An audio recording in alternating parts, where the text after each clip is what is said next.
If you all played back in 2017, then you'll remember how scary spirals were.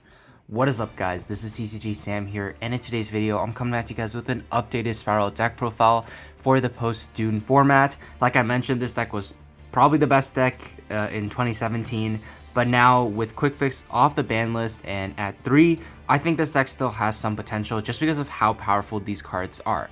So without any further ado, let's hop straight into it. So starting off with our Spiral engine, we're playing 3 copies of Spiral Quik-Fix. This card is the best Spiral card. It's not once per turn to search a Spiral Gear card. And if you control Super Agent on the field, you can discard a card, special summon it back. So great for making link plays, or rank 1s, and just getting infinite searches and pluses.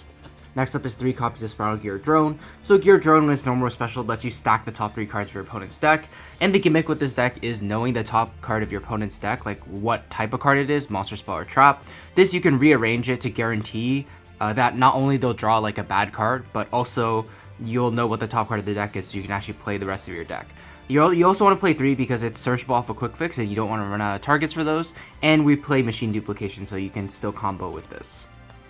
And then next up, we're playing 1 copy of SPYRAL Tough. So SPYRAL Tough is a going second card where you're able to target 1 card in the field, declare the top card of your opponent's deck, the type, and then destroy 1 card your opponent controls if it's the correct type.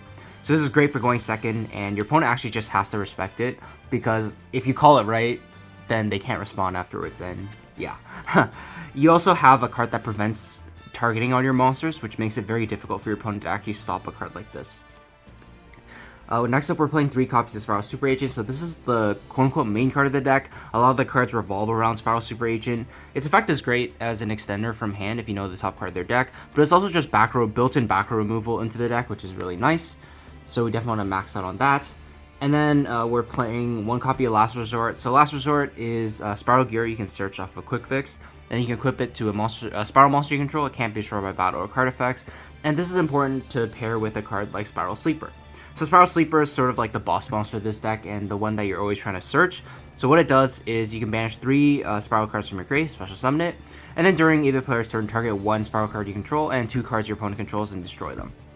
So the combo is you summon this, equip it with Last Resort. Sleeper can then target itself and destroy 2 cards your opponent controls, and then Sleeper doesn't get destroyed because of Last Resort, and you can keep doing that again and again. It's also a very annoying monster to out, especially if you have a Spiral Resort up on the board preventing targeting. We're playing 1 copy of Spiral Gear Big Red, 1 copy of Spiral Gear Utility Wire. So Big Red is a monster reborn for Spiral Monster in the grave. Utility Wire is Phoenix Wing Wind Blast if you control a Super Agent. So this is just a part of your end board to be able to play around a card like Dark Ruler a little bit better. You have this to also out your opponent's normal summon, which could be very important for some decks. I think you can play 2 copies of Big Red and search 1 for follow-up, but I thought that 1 would be sufficient. And then for the final Spiral card is 3 copies of Spiral Resort and then the Terraforming. Spiral Resort is probably one of the best field spells ever printed. So all it does is once per turn you can add a Spiral monster from your deck to your hand. It's not a hard once per turn, so you can play another one over and get another search. And then your opponent can't target other Spiral cards you control with card effects. That effect is really great going second because a lot of interruptions like Infinite Impermanence target, even a Rise Heart targets. So it makes it very difficult for some decks to actually just out your Spiral monsters or stop your plays from going through. And then next up, we're playing 1 copy of Reinforcement of the Army since we do have Tough and Super Agent as warriors. And then 1 copy of 1 for 1. So 1 for 1 is a 1 card combo with SPYRAL Quik-Fix, just a great extender as well. You just want to see your Quik-Fix as often as possible, and doing this makes it so Quik-Fix is a 1 card combo by itself. And then for the supplementary engine, I'm playing 3 copies of Foolish Burial Goods. So Foolish Burial Goods is pretty solid in this deck because it has quite a few good targets to send. So the first one being Spiral Mission Rescue, then Spiral Mission Assault, and then Clockwork Knight. So Spiral Mission Rescue in the graveyard lets you banish it to special summon a Spiral monster back from your grave. Spiral Mission Assault lets you banish it from the grave to special summon a Spiral monster from your hand. And then Clockwork Knight lets you discard a card to add an Earth Machine from your deck to your hand, that being Quik-Fix. So you're also pretty much guaranteed to see Quik-Fix off of Foolish Burial Goods if you so choose, or you can use it as an extender to summon from hand or grave. So I think Foolish Burial Goods is pretty solid in this deck. A lot of the times this deck can struggle with getting out 2 monsters onto the board to make their Link 2, so having access to Assault or Rescue can be good for that reason. And then for the Other power spells we're playing is 3 copies of Machine Duplication.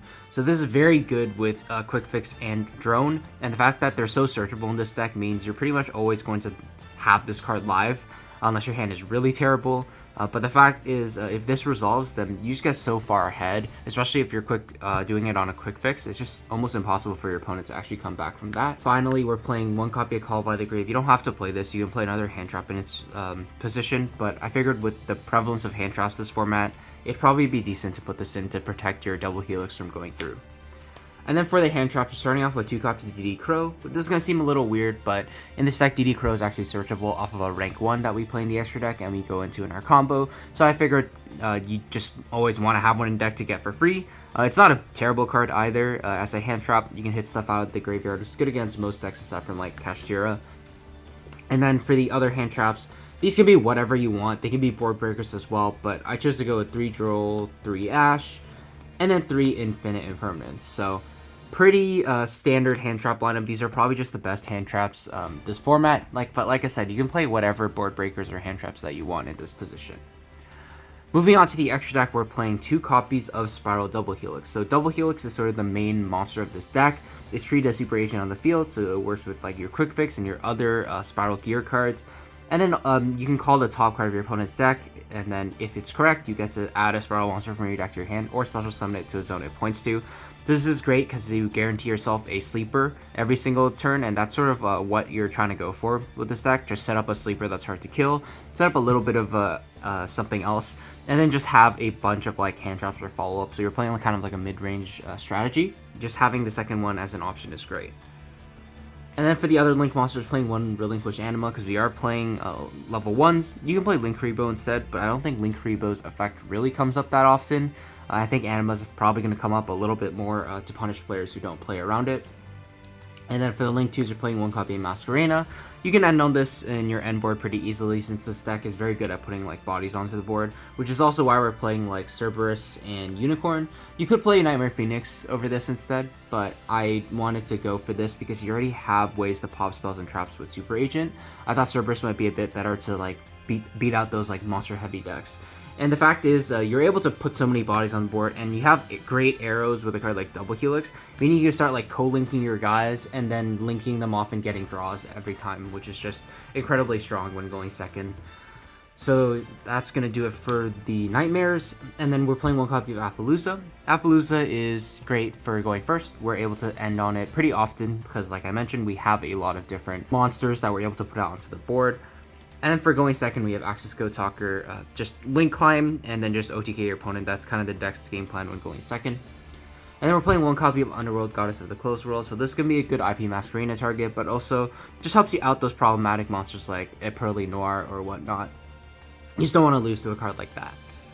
And then for the XYZ monsters, we're playing 1 copy of F-Zero Utopic Feature and 1 copy of F-Zero Utopic Draco Feature, I believe its name is. So since you play a lot of rank 1s, you can just overlay both of them for this, and then put this on top as a monster negate. That's also very difficult to kill, which is funny. This is just the good part of your end board if you just have get advantage off your rank 1s, and then overlay for this and put this on top as part of your end board. And then for the rank 1s, we are playing 1 copy of Recital Starling. So Recital Starling is the card that lets you add DD Crow from your deck to your hand. And the reason why we're playing these in the first place is because Quik-Fix banishes itself when it leaves the field if you summon it back through its own effect. But if we overlay it, then we can detach Quik-Fix and it goes back to the grave, so meaning we can use it again and get more searches from there. And then Recital Starling just searches you a hand trap in DD Crow, which is nice. We're playing 1 copy of Sylvan Princess Sprite, so there's a lot of spells and traps in this deck, so if you activate the top card and spell a trap, great. If not, it doesn't really matter, you're just getting Quik-Fix back into the graveyard, like I mentioned. And then we're playing 1 copy of Assembled Nightingale. This is just to help facilitate Zeus when going second. And then, of course, we're playing 1 copy of Zeus, since we do have some XYZ monsters in this deck, and they're fairly easy to access. So that's going to do it for the deck profile. Let me know what you thought about it in the comment section below. I will be uploading a test hand / combo tutorial video for this deck, so do stay tuned for that. But with all that being said, thank you guys so much for watching, and I'll see you guys in the next one. Take care.